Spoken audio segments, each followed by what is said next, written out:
Hallelujah, जोर से बोले हालेलुया। आज्ञा ना मानकर, बोलिए आज्ञा गिर पड़े। आज्ञा ना मानने का मतलब गिरना। इसलिए हमें परमेश्वर की आज्ञा का पालन करते रहना चाहिए, उसकी आज्ञा में बने रहना चाहिए। जो आज्ञा परमेश्वर हमें देता है वो मनुष्य के पीछे जाकर हमें उस आज्ञा से पीछे नहीं हटना।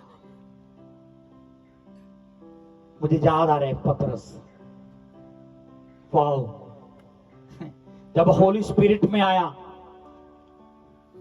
यीशु मसीह के उठाए जाने के बाद,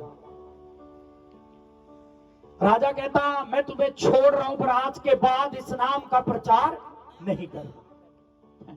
राजा के मुंह पे बोलता है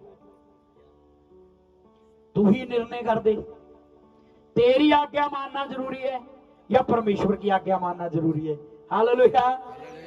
हमारे इतने सारे रिवर ऑफ फेथ के फेथ में बच्चे हैं जो यीशु मसीह के चेले हैं, रिवर ऑफ फेथ के नहीं, या रिवर ऑफ फेथ के लोग बोला मैंने, उल्टा मत समझ लेना, यीशु के चेले हैं। इनको समझ में नहीं आता आज्ञा किसकी माननी जरूरी है। पतरस को समझ आ गया था जब होली स्पिरिट में वो आया, पवित्र आत्मा में आया कि आज्ञा किसकी माननी जरूरी है। उसको पता चल गया था आज्ञा किसकी माननी चाहिए, पर हमें समझ में नहीं आता चर्च के चक्कर काट काट के चर्च को आज्ञा किसकी माननी चाहिए। अब कोई नहीं बोलेगा जी मैं समझूंगा जी, जब मैं समझ गया कोई नहीं बोलेगा। क्या आप ऐसे ही रहेंगे? क्या आपको समझ में आना ही नहीं है? किसकी माननी चाहिए? राजा की, हाकिम की, मनुष्यों की, गांव वालों की, रिश्तेदारों की? किसकी माननी है? परमेश्वर की माननी है। जोर से बोले हालेलुया। आप किसके आज्ञाकारी होने चाहिए? आप किसके आज्ञाकारी होने चाहिए? परमेश्वर के। अगर आज्ञा नहीं मानेंगे तो गिर पड़ेंगे।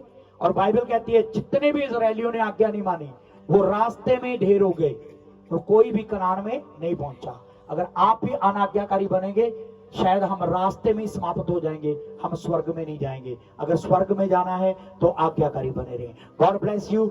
मिलते हैं अगले संडे, फिर इसी संदेश को लेकर मैं कोशिश करूंगा। Hallelujah, hallelujah. फिर इसी को मैं आगे और लेके जाऊं क्योंकि इसमें बहुत कुछ अभी बाकी पड़ा है। आइए अपनी आंखें बंद करें।